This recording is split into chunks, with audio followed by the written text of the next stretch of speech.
কি কৰিম 20টা কাৰেণ্ট এফেয়াৰ্স কৰিম তেতিয়া আমি প্ৰিপজিশন যাম and then will go for maths so current এফেয়াৰ্সৰ আজিৰ প্ৰথম প্ৰশ্নটো তোমালোক পিডিএফ দি মন দি শুনিবা প্ৰশ্নটো হৈ গ'ল which city in Assam implemented an electric bus service in 2025 for the very first time 2025 বৰ্ষত প্ৰথমবাৰৰ বাবে অসমৰ কোনখন জিলাই কি ইলেক্ট্ৰিক বাছ সাৰ্ভিস আৰম্ভ কৰিলে ইনেটো আমি জানো গুৱাহাটীতো আমি দেখাই দেখি পাইছো গ্ৰীণ কালাৰ যিবিলাক বাছ ইলেক্ট্ৰিক বাছ সাৰ্ভিস সেইখিনি বহুত আগৰ পৰা আৰম্ভ হৈ আছে হয়নে কিন্তু 2025 বৰ্ষত ৰিসেন্টলি কোনখন জিলাত অসমৰ কোনখন জিলাত ইলেক্ট্ৰিক বাছ সাৰ্ভিস আৰম্ভ কৰিলে সো তোমালোকক মই দুটা অপচন দিম এটা হল ডিব্ৰুগড় এটা হল শিলচৰ এটা হল তেজপুৰ এটা হল বঙাইগাঁও আমি তেজপুৰত এতিয়ালৈকে ইলেক্ট্ৰিক বাছ সাৰ্ভিস দেখা পোৱা নাই বঙাইগাঁও না মেবি শিলচৰ এণ্ড ডিব্ৰুগড় তো correct answer is Dibrugarh correct answer কি হ'ব ডিব্ৰুগড় শিক্ষা সেতু এটা এপ হয় ৰিসেন্টলি লঞ্চ কৰিছে 2025 বৰ্ষত অসম চৰকাৰে শিক্ষা সেতুটো কি কাৰণে লঞ্চ কৰিছে কাৰণটো কি it is related to school infrastructure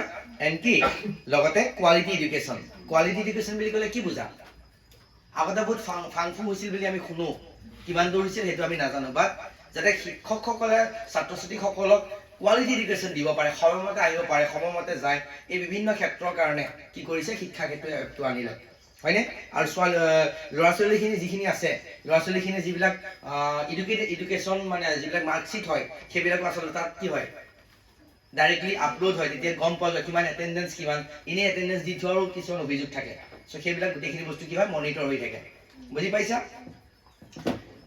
Question number 83 Which Assamese personality was awarded the Padma Shri in 2025 for literature? তলত উল্লেখ কৰা কোন গৰাকী ব্যক্তিয়ে 2025 বৰ্ষত লিটাৰেচাৰৰ কাৰণে কি পাইছে পদ্মশ্ৰী এৱাৰ্ড পাইছে number 1 Anuradha Sharma Pujari number 2 Arup Kumar Dutta number 3 Nilamani Phukan number 4 Rita Choudhury Arup Kumar Dutta In February 2025 which airport was declared as international airport যোৱাকালি মই কৈছিলো যে আমাৰ আন্তঃৰাষ্ট্ৰীয় বিমানবন্দৰ গুৱাহাটী আন্তঃৰাষ্ট্ৰীয় বিমানবন্দৰ আছে সো গুৱাহাটী বুলি ক'লে নহব আমাৰ তলৰ কোনখন আন্তঃৰাষ্ট্ৰীয় বিমানবন্দৰে নতুন বিমানবন্দৰ আন্তঃৰাষ্ট্ৰীয় খিতাপ পাইছে আনসাৰটো কি আছিল ৰূপসী এয়াৰপোৰ্ট আৰু ৰূপসী এয়াৰপোৰ্ট ক'ত আছে কোকৰাঝাৰ 2025 বৰ্ষত ষ্টেট গেম ক'ত হৈছিল state game Assam state game north east Olympic game বুলি যদি আমি কওঁ নৰ্থ ইষ্ট অলিম্পিক গেম বুলি যদি কওঁ তেনেহলে আমাৰ কি হ'ব তেতিয়া হলে গুৱাহাটী হ'ব দুটা গেম হৈছিল এটা নৰ্থ ইষ্ট 2025 বৰ্ষত দুখন ডাঙৰ খেল হৈছে এখন উত্তৰ পূবৰ অলিম্পিক খেল সেইটো গুৱাহাটীত হৈছে কিন্তু অসমৰ নিজৰ ষ্টেট গেম অকল অসমৰ লগত ৰিলেট হৈ আছে সেইটো কৰিছে শিৱসাগৰ আৰু শিৱসাগৰৰ যিবিলাক স্পৰ্টছৰ ইনফ্ৰাষ্ট্ৰাকচাৰ আছে সেইখিনি আচলতে আমাক বাকী ৰাজ্যসকলৰ মাজত উদঙাই দিছিলে যে আমাৰ এইখিনি আছে গতিকে ইয়াতো খেলৰ যথেষ্ট প্ৰভাৱ পৰে বুজি পাইছা next Which Assamese folk artist received the Sangeet Natak Academy Award 2025? মই তোমালোকক কৈছিলো সংগীত নাটক একাডেমি এটা এনেকুৱা ইনষ্টিটিউচন হয় যিসকলে কি কৰে ক্লাছিকেল ডেন্স বা ফোক মিউজিক বিলাক ৰিকগনাইজ কৰে স্বীকৃতি দিয়ে আৰু অসমৰ ক্লাছিকেল ডেন্স কি হয় সত্ৰীয়া নৃত্য কেতিয়া ৰিকগনাইজ হৈছিল 2000 চনত কোনে স্বীকৃতি দিছিলে হু ৰিকগনাইজ সংগীত নাটক একাডেমি দিছিলে এটা 2025 বৰ্ষত সংগীত নাটক একাডেমিয়ে অসমৰ কোন গৰাকী ব্যক্তিক এই এৱাৰ্ডটো দিলে তেখেতৰ নাম হৈ গ'ল দুলাল মানকি কিয় দিলে যথেষ্ট কিবা এটা নিশ্চয় কিবা এটা কৰিছে কিয় দিলে দুলাল মানকি কিয় এৱাৰ্ডটো দিলে তেখেতে যিবিলাক আদিবাসী ফোক সং আছে টি ট্ৰাইবৰ ফোক সং আছে সেইটো কনজাৰ্ভ কৰিছে আৰু কি কৰিছে প্ৰমোট কৰিছে কনজাৰ্ভ ইন দা সেন্স বিলুপ্ত মানে নোহোৱা হৈ যাবিছে আমি আজ মডাৰ্ণ হওঁতে কি হৈছে আমাৰ অস্তিত্ব আমি নোহোৱা হৈ কৰি গৈ আছো হয়নে এতিয়া আজিকালি বিহুত কি হয় হেৰি তেদতে ঢোলো বজাই দিব পাৰি গগনাও বজাই দিব পাৰি তালু বজাই দিব পাৰি সো যদি আমি সেইবিলাক ইমান তিনজন মানুহ নালাগে এজন মানুহে বজাই দিব পাৰি সো সেইটো কৰিবলৈ যাওঁতে কি হ'ব আমি বিহুৰ ঢোল কি নাজানা হৈ যাম আমি পেপা কি নাজানা হৈ যাম যদি আমি কিবৰ্ডতে বজাই দিওঁ আমি গগনা কি নাজানা হৈ যাম টকা কি নাজানা হৈ যাম খুতুলি কি নাজানা হৈ যাম হয় নহয় আমাৰ যিবিলাক বাদ্যযন্ত্ৰ আছে আমি কিয় নাজানা হৈ যাম কাৰণ আমি মডাৰ্ণ হ'বলৈ যাওঁতে আমাৰ নিজৰ অস্তিত্বক আমি পাহৰি গৈছো হয়নে নহয় সো সেইকাৰণে আমি কি কৰিব লাগিব আমি আমাৰ নিজৰ যিখিনি অস্তিত্ব আছে নিজৰ যিখিনি কালচাৰ আছে নিজৰ যিখিনি আৰ্ট এণ্ড আৰ্টিফিচাৰ আছে সেইখিনি আমি প্ৰিজাৰ্ভ কৰিব লাগিব কনজাৰ্ভ কৰিব লাগিব আৰু দুলাল মানকিয়ে কি কৰিছে আদিবাসী ফোক সং বা আদিবাসী ক্লাছিক্স বিলাক কি কৰিছে তেখেতে কনজাৰ্ভ কৰিছে আৰু ইণ্টাৰনেশ্যনেল প্লেটফৰ্মত কি কৰিছে তেওঁ প্ৰমোট কৰিছে সেইকাৰণে তেখেতক সেই এৱাৰ্ডটো দিয়া হ'ল বুজি পালা what is the name Dulal Manki সংগীত নাটক academy 2025 Question number 87. Which wildlife conservation initiative was launched in Kaziraga in 2025? Wildlife initiative কোনটো লোৱা হৈছিল? মই তোমালোকক কৈ দিম তিনটা অপচন দিম বা দুটা দিম। Rhino Vision 2035 আৰু কাজিৰঙা Wetland Revival Project। কোনটো হ'ব? কাজিৰঙাত নতুনকৈ কোনটো প্ৰজেক্ট আছে? চাৰিটা অপচন আছে। চাৰিটাৰ ভিতৰত মই দুটা দিছো। এটা হ'ল ৰাইনো প্ৰজেক্ট ৰাইনো 2035, এটা হ'ল ৱেটলেণ্ড বিলাক ৰিভাইভ কৰিছে। ৰিভাইভ বুজি পাইছা? তোমালোকে যে হেৰি খেলা কি এইটো গেমটো কি আছিল? ফ্ৰী ফায়াৰ পাবজি যে ৰিভাইভ দিয়ে মৰি গ'লে মানে যদি তুমি নোহোৱা হৈ যাবলৈ গৈ আছা তেতিয়া লগৰজনে কি কৰে ৰিভাইভ দিয়ে, তেতিয়া কি হয় পুনৰ এক্টিভ হৈ যায়। চ' আমাৰ যিবিলাক ৱেটলেণ্ড আছে, ৱেটলেণ্ড বুজি পাইছা দলনি বিলাক আছে, সেই ৱেটলেণ্ড বিলাক কি হৈছে যদিও আছে কিন্তু তাক মানে চোৱা চিতা ভালকৈ নকৰাৰ কাৰণে কি হৈ গৈছে, মেইনটেইন নকৰাৰ কাৰণে কি হৈছে তাত যিখিনি মাইগ্ৰেটৰী বাৰ্ডছ আছে বা একুৱেটিক এনিমেল আছে সেইবিলাক কোৱান্টিটি বিলাক কমি গৈছে। চুইচটো দি দিয়া, বুজি পাইছানে? চ' সেইকাৰণে কি হৈছে আমি এতিয়া তাতো চকু দিবলগীয়া আছে। অসম চৰকাৰে বা আসাম ফৰেষ্ট ডিপাৰ্টমেণ্টে কি কৰিছে তাতো চকু দিব। সেইকাৰণে ৱেটলেণ্ড বিলাকক কি কৰিবলৈ গৈ আছে, কাজিৰঙাত কি কৰিব গৈ আছে, যিবিলাক ৱেটলেণ্ড আছে সেইবিলাক ৰিভাইভ কৰিব গৈ আছে। বুজি পালা? Okay. Which river in Assam was declared as living entity? জিয়া নদী। তো জিয়া নদী বুলি ক'লে কি হ'ব? জিয়া ভৰলী। হয় না? জিয়া নদী বুলি ক'লে কি বুজিবা? জিয়া ভৰলী বুজিবা। 2025 বৰ্ষত নৰ্থ ইষ্ট বেম্বো ফেষ্টিভেল ক'ত উদযাপন কৰিলে? নৰ্থ ইষ্ট বেম্বো উৎসৱ, নৰ্থ ইষ্ট বেম্বো ফেষ্টিভেল হৈছে ডিফুত। ক'ত হৈছে? ডিফুত। গুৱাহাটী লিখি নিদিবা। 2025 বৰ্ষৰ এছিয়ান এথলেটিক চেম্পিয়নশ্বিপৰ কাৰণে অসমৰ পৰা কোনজন ব্যক্তি কোৱালিফাই কৰিছে? তেখেত 200 মিটাৰ ট্ৰেকৰ কাৰণে বেষ্ট স্প্ৰিণ্টাৰ হয় অসমৰ। অম্লান বুঢ়াগোহাঁই। অম্লান কি হয়? বৰগোহাঁই। অম্লান বৰগোহাঁই তেখেত 200 মিটাৰ ৰানিঙত কি হয়? বেষ্ট স্প্ৰিণ্টাৰ হয় ফ্ৰম আসাম। বুজি পাইছা? তেখেত কিহৰ কাৰণে কোৱালিফাই হৈছে? এছিয়ান এথলেটিক চেম্পিয়নশ্বিপৰ কাৰণে। এছিয়া মহাদেশৰ এথলেটিক চেম্পিয়নশ্বিপ যোনটো হৈছিলে তাৰ কাৰণে তেখেত কি হৈছে? কোৱালিফাই হৈছে। তাৰ পিছৰটো আমাৰ যিসকল শিপিনী আছে, শিপিনী বুজি পাইছা? আমাৰ যিবিলাক তাঁতৰ শালৰ লগত জড়িত হৈ আছে মহিলাসকল বা পুৰুষসকলো জড়িত হৈ থাকে, চ' তেওঁলোকৰ কাৰণে এটা আঁচনি আহিছে। সেই আঁচনিটোৱে কি কৰিব? যিবিলাক আমাৰ লোকেল ৱেভিং ট্ৰেডিশ্যন আছে সেইবিলাকক কি কৰিব? প্ৰমোট কৰিব। টুৰিজিমৰ সহায়ত কি কৰিব? প্ৰমোট কৰিব। আমাৰ গাঁৱৰ শিপিনীসকলে কি ধৰণেনো আমাৰ চাদৰখন বয়, কি ধৰণেনো গামোচাখন বয়, কি ধৰণেনো মেখেলাখন বয়, চ' সেই বস্তুটো কি কৰিব? প্ৰমোট কৰিব। কোনটো আঁচনি থ্ৰুদি প্ৰমোট কৰিব? যাৰ ফলত যিসকল শিপিনী এই লগত জড়িত হৈছে তেওঁলোকৰ কি হ'ব? আপলিফমেণ্ট হ'ব। বিভিন্ন ক্ষেত্ৰত তেওঁলোকক কি কৰিব? চৰকাৰে সহায় কৰিব। সেই স্কিমটোৰ নাম কি হয়? অসমীয়া তাঁত উন্নয়ন। কি? অসমীয়া তাঁত উন্নয়ন। Next, which new IT park in Assam became operational in 2025? 2025 কোনটো আইটি পাৰ্ক, আইটি মানে বুজিছা টেকনলজি, ইনফৰমেশ্যন টেকনলজি পাৰ্ক নতুনকৈ ষ্টাৰ্ট হৈছে? সেইটো হ'ল গুৱাহাটী স্মাৰ্ট টেক হাব। কি নাম? Option number A Guwahati tech smart hub. Okay. Assam পুলিচে 2025 বৰ্ষত এটা চাইবাৰ ছেফটি কেম্পেইন কৰিলে। কেম্পেইন বুজি পাইছা? সমদল উলিয়ালে। কেম্পেইনিং কৰিছে মানে জাগৰণ কৰিছে, ৰাইজক জাগৰণ কৰিছে অসম পুলিচে। এইটো ইম্পৰ্টেণ্ট কুৱেশ্যন, কাৰণ কিয় আপকামিং আসাম পুলিচ বা আসাম ফৰেষ্টত তোমালোকে এপ্লাই কৰিব গৈ আছা, গতিকে অসম পুলিচৰ ৰিলেটেড কুৱেশ্যনবিলাক অহাটো বেছি ইম্পৰ্টেণ্ট হয়। অসম পুলিচে এনেকুৱা এটা কোনটো কেম্পেইন কৰিছে যোনটো কেম্পেইনৰ ফলত কি কৰিছে তেওঁলোকে? কিহৰ কাৰণে কৰিছে? Cyber safety.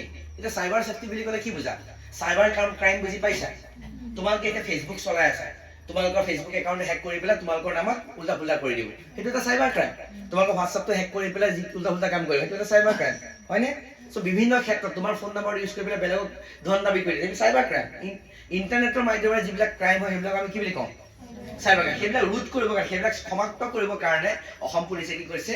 আমাৰ যিবিলাক ছ'চাইটি আছে, আমাৰ যিবিলাক ল'ৰা ছোৱালী আছে বা সমাজৰ মাজত কি কৰিছে? জাগৰণ এটা আনিব বিচাৰিছে। জাগৰণ কেনেকৈ আনিব? এনেই কৰিলে হ'ব নেকি? সমাজৰ আগলৈ তেওঁলোক ওলাই আহিছে, এটা স্কিম আনিছে, এটা হেৰি কৰিছে, তোমাৰ কি বুলি কয় কেম্পেইন কৰিছে। কেম্পেইনটোৰ নাম কি হয়? মই দুটা অপশ্যন দিম, এটা চাইবাৰ সুৰক্ষা, এটা হ'ল নেট ছেফ আসাম। কোনটোলৈ যাবা? The correct answer is net safe Assam. বুজি পালা? 2025 বৰ্ষত অসমৰ কোনটো ট্ৰাইবেল ফেষ্টিভেলে UNESCO list of intangible cultural heritage পাইছে? অসমৰ কোনটো ট্ৰাইবেল ফেষ্টিভেলে, অপশ্যনটো কি দিছে? ট্ৰাইবেল দিছে ট্ৰাইবেল ফেষ্টিভেলে কি পাইছে ইউনেস্কোৰ ৱৰ্ল্ড হেৰিটেজ ইউনেস্কোৰ list of intangible cultural heritage পাইছে ইউনেস্কোৰ এখন লিষ্ট আছে সেই লিষ্টখন কালচাৰেল হেৰিটেজৰ লিষ্ট কোনটোৱে পাইছে আলি আই লৃগাং আৰু এই কুৱেশ্যনটো যদি মই তোমালোকক অলপ বেলেগ ধৰণে কওঁ মই যদি তোমালোকক কৈ দিওঁ কুৱেশ্যনটো অসমৰ কোনটো উৎসৱে একেটা কুৱেশ্যন দেই অসমৰ কোনটো ফোক ফেষ্টিভেল এটা कलू ट्रेडिशनल फेस्टिवल की ट्राइबल फेस्टिवल अगर ट्राइबल फेस्टिवल बोलेगा तो होगा आली आई लृगां अगर फोक फेस्टिवल बोलेगा যদি ফোক ফেষ্টিভেল বুলি কয় তেতিয়া হ'ব বিহু দুটা ৰিচিপ্ট পাইছে বিহু আৰু কি আলি আই লৃগাং যেতিয়া ট্ৰাইবেল বুলি কৈ দিব অপচনত বিহু আছে তে বিহুটো মাৰিছ নাই কিন্তু कि Bihu is not tribe in लोग के लिए है ट्राइबल जब ट्राइबल बोलेगा तो क्या होगा आली आई लृगां रिकॉग्नाइज किया गोटे विश्वই জানিব আমি आली आई लृगां কি হয় অকল অসমে নাজানিব অকল ইন্ডিয়া নাজানিব কোনে জানিব গোটে वर्ल्ड জানিব आली आई लृगां क्या है समझ में आ रहा है और दूसरा फोक म्यूजिक फोक फेस्टिवल किसको मिला है बिहू बिहू क्या है वो खाली असम पीपल का नहीं जानेगा होल इंडिया होल वर्ल्ड को मालूम चलेगा है कि नहीं ओके এই দুটা ৰিকগনাইজ পাইছে সিমিলাৰলি আৰু এটা কোৱেশ্চন কনফিউজ হ'ব 2025 বৰ্ষত এটা আছে ঘৰে ঘৰে জল হৰ ঘৰ জল প্ৰতিখন ঘৰতে কি আছে টেপ ৱাটাৰ এটা আছে জল জীৱন মিছন সেইখনো কি হয় ঘৰে ঘৰে প্ৰতি ঘৰতে টেপ ৱাটাৰ থাকিব এটা হৰ ঘৰ জল সেইটো মিছনৰ অধীনত 100% টেপ ৱাটাৰ কোনখন ডিস্ট্ৰিক্টে পাইছ কৰিলে ঘৰে প্ৰতিখন ঘৰতে টেপ ৱাটাৰ স্কিমটো হৈ গ'ল হৰ ঘৰ জল তেতিয়া নলবাৰী যদি হৰ ঘৰ জল কয় তেতিয়া কি হ'ব নলবাৰী যদি জল জীৱন মিছন কয় তেতিয়া হ'ব মাজুলী দুইটা একে কাম কি হয় যে প্ৰতিখন ঘৰতে ৰানিং ৱাটাৰ থাকিব লাগিব ৰানিং ড্ৰিংকিং ৱাটাৰ থাকিব লাগিব খোৱা পানী বিশুদ্ধ খোৱা পানী প্ৰতিখন ঘৰতে থাকিব লাগিব হৰ ঘৰ জলৰ কি হ'ব নলবাৰী আৰু যদি মই জল জীৱন মিছন বুলি কওঁ তেতিয়া কি হ'ব এই দুটা কোৱেশ্চন কিন্তু কনফিউজ হেকেৰে আগতে কৈ দিলো মই মনত থাকিব okay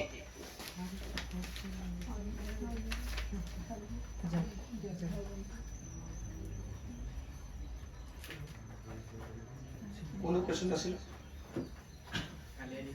Which district in Assam inaugurated the state first solar power cold storage facility? এটা solar power cold storage কি হয় প্ৰথমতে ইনিম খস্ত কৰি নব না তোমালোকে জানিব লাগিব কোল্ড ষ্টৰেজ কি হয় আমাৰ যিসকল খেতিয়কসকল হয় যিবিলাক শস্য উৎপাদন হয় সেইখিনি যদি আমি ভালকৈ ষ্ট'ৰ কৰি নাৰাখো তেলে কি হৈ যাব নষ্ট হৈ যাব ইমান দিনৰ কষ্ট গুটি হাল মাৰা পা লৈ পেলাই গুটি হিচা পা লৈ পেলাই ধানত মেইনটেইন কৰা পা লৈ পেলাই কাটা পা লৈ পেলাই সেইখিনি ষ্ট'ৰ কৰা লৈ পেলাই ইমান দিনৰ কষ্ট কি হ'ব ইনে যাব তাৰ কাৰণে কি হৈছে ষ্ট'ৰেজ ফেচিলিটি কৰিছে কোল্ড ষ্ট'ৰেজ যাতে গুটিটো যেনেকৈ আছে সেনেকৈ থাকিব বহুত দিনলৈকে কিন্তু অসমৰ কোনখন জিলাত প্ৰথমবাৰৰ কাৰণে আৰম্ভ কৰিলে অসমৰ কোনখন জিলাত প্ৰথমবাৰৰ কাৰণে আৰম্ভ কৰে তোমাক দুটা অপচন দিও Dhemaji Barpeta correct answer is কি Dhemaji In March 2025, Assam partnered with which tech company to implement AI-based flood forecasting? অসমে কোনটো টেক কোম্পানীৰ লগত আমাৰ যে বানপানী হয় এই বানপানীৰ সমস্যাবোৰ কি কৰিব টেকেল কৰিব কোনটো টেক কোম্পানীৰ লগত ফৰকাস্টিং কৰিব যে ইয়াত বানপানী হৈছে কিনে আমি কেনেকৈ সলভ কৰিম কোনে কৰিব অসমে কোনটো টেক কোম্পানী টেক বুজি পাইছে নাই টেকনলজি কোম্পানী সো এটো কি হ'ব IBM কি হ'ব আৰু এটা আছে সেম কোৱেশ্চন অসমে কাৰ কোনটো টেক কোম্পানীৰ লগত টাই আপ কৰিছে যোনটো যাৰ থ্ৰুদি দি কি কৰিব আমাৰ শিক্ষা মানে যিবিলাক এডুকেশ্যন আছে হেতু কি হ'ব ইজি কৰি দিব ইন্টাৰনেটৰ মাধ্যমে কিয়াৰ সহায়ত এটো হ'ব গুগল দুটা আছে টেক কোম্পানী এটা আছে দুইটাই ইন্টাৰনেট ব্যৱহাৰ কৰিব এটাই কি কৰিব ফ্লাড বানপানী সমস্যাবিলাক চাব হেতু হ'ব IBM আৰু এটা কি কয় শিক্ষা এটা মই পঢ়াই আছো ৰেকৰ্ডিং হৈ আছে তোমালোকৰ থ্ৰুদি কি তোমালোকলৈ যাব গৈ কাৰ মাধ্যমেৰে যাব মই তো WhatsApp থ্ৰু ইউজ কৰি আছো ন হেতু গুগলৰ সহায়ত কি কৰিব প্ৰতিজন শিক্ষাৰ্থীলৈ কি হ'ব বস্তুটো যাব এডুকেশ্যন দিব বুজি পালা एजुकेशन होने से गूगल होगा उसके बाद अगर फ्लड के बारे में पूछेगा तो क्या होगा करेक्ट आंसर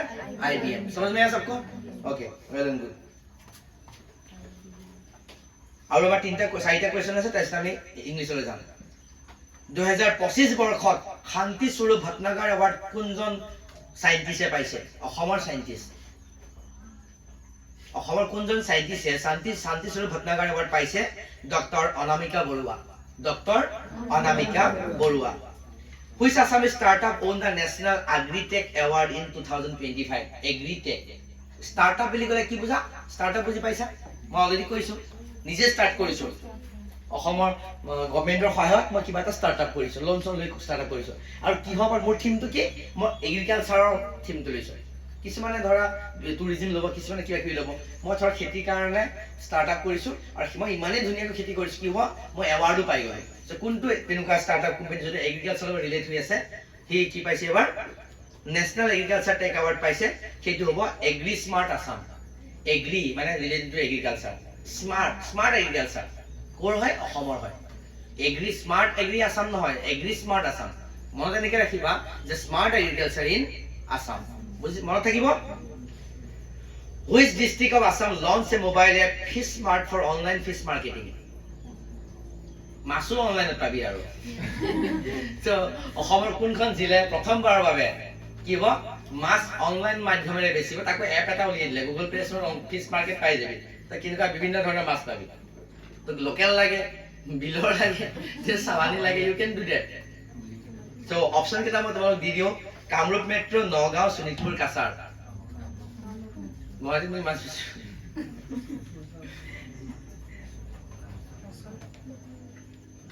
এই এনচাৰটো কম। তাৰ লগত দুটা কথা মোৰ মনলৈ আহিলে। অসমৰ আটাইতকৈ লিটাৰেচি, অসমৰ বৰ্তমান লিটাৰেচি ৰেট কিমান? বাঢ়িলে। আগতে 77 আছিল, এতিয়া 79 হৈ গ'ল দেই। 2 নম্বৰ কথা, অসমৰ যিমানখিনি মাটি আছে 78,438 স্কুৱেৰ কিলোমিটাৰ, ইয়াৰ কিমান শতাংশ ফৰেষ্ট আছে? আগতে আছিল 34 পইণ্ট চামথিং, এতিয়া 35.19 হৈ গ'ল। অসমৰ ফৰেষ্ট কভাৰ বাঢ়ি গৈছে। ফৰেষ্টৰ একদম যিহেতু দিবা, কুৱেশ্যনটো মনলৈ আহিছে, কৈ দিছোঁ। অসমৰ আগতে ফৰেষ্ট কিমান আছিল? 100% মাটিকালিৰ ভিতৰত কিমান শতাংশ অৰণ্য ভৰি আছিলে? আজিৰ পৰা 1 মাহৰ আগলৈকে 34% কৰিছে। কিন্তু ৰিচেণ্টলি ফৰেষ্ট ছাৰ্ভে অফ ইণ্ডিয়াই গৱেষণা মানে কৰিলে, ছাৰ্ভে কৰিলে। ছাৰ্ভে কৰাৰ ফলত কি দেখা পালে?